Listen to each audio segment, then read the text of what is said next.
said that no fear is more genuine and more pure than that of an infant lying alone in the dark. It's not a fear of what lies within the dark, but a creeping loneliness and a sense of dread that can only be remedied by the warm arms of a loving parent. But even as we grow out of our infancy, that fear persists, underlying our every action, compelling us to lay by the fire a little longer before bed. Our story begins with Thomas, age 13, as he paces through a dimly lit street in outer suburbia. The date, July 14th, 1950. The place, any street in America. Thomas, just like any other run-of-the-mill American boy, has the same fear of the dark, and finds himself face to face with it on an all-too-hot summer night. A flickering street lamp lights the corner, a final bastion of light in the murky evening. The air is layered with heat, filling the lungs of the boy. He pauses as he reaches the warm tar road. For an eternity, he takes in the air around him, shuddering when he realizes the street is empty. Thomas, it seems, has spent so long with his friends and family that he's forgotten the cold dread of what it is to be alone.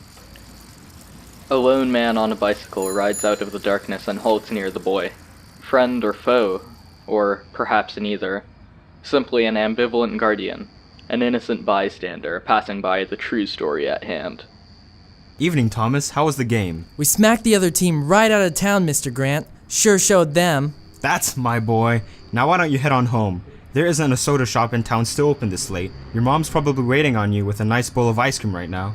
Yes, sir. I was just heading back. Evening, Thomas. Don't get caught out too late. I won't.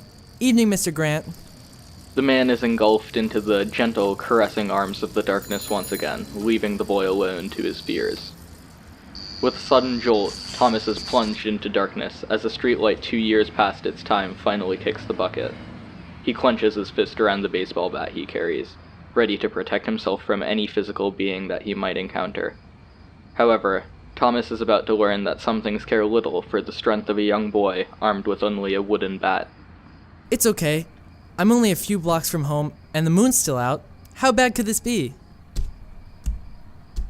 As he takes a first step into the street, Thomas leaves behind his old world and plunges into a newer, darker life.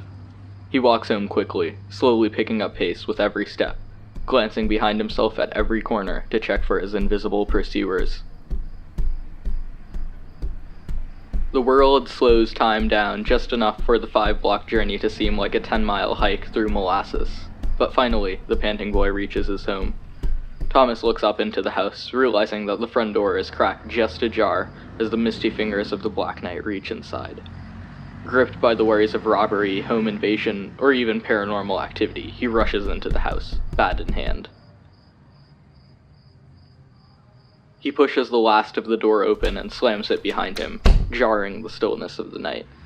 The boy once again finds himself in utter darkness, the light he saw from the street stolen by the greedy summer twilight. The heat of the summer night has filled the room, making each breath a battle for life. The lights! Where did the lights go? The boy blindly fumbles around for the light switches as he begins to drown in an unknown apprehension raised by a fear of the unseen. Thomas. What? Hello? Mom? And for a split second, the boy loses his grips on his surroundings, fading into a realm of utter fear and primeval terror as he sees what must be a monster standing at the base of the stairs. The creature stands at least 7 feet tall, darker than pitch, bearing claws that seem to drag wells into the ground below its feet. It looks cramped in the space, confined by the flimsy walls as it pours into the shadows surrounding it. The mass of the creature fills the room, and despite its thin bones and long spindly arms, it towers over the boy. Oh my god. Oh my god. The boy panics, reaching for the light and his bat, while not once blinking or taking his eyes off the monolith that stands before him.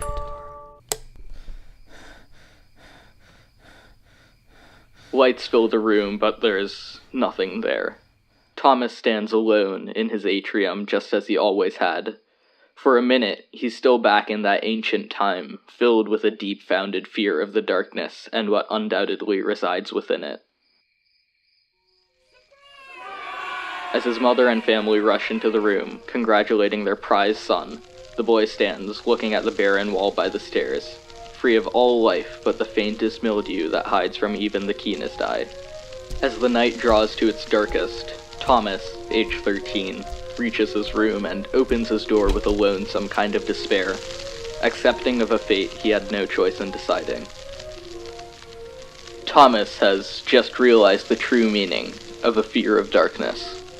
It is not a worry of what lies within, but a pale acceptance of the absence of physical safety. Trespassing in a domain that was never human by claim, he has escaped physically unscathed this time, but within him will live on an understanding, a respect for the paltry lights that stand between our world and theirs. For perhaps there is nothing standing in the hallway, simply a mental expression of every awful thing that lives in children's night terrors, but even as Thomas convinces himself of this, he makes sure as to keep just a sliver of doubt in his mind, for humanity has not survived this long on pure luck alone. Turning to the windows in his room, he shudders again. No consolation can be found in the lights of other houses, or the cold yellow touch of street lamps on its sill. Thomas closes this chapter in his life, pushing it off into a corner of his memory, where it will gather dust and tears for decades.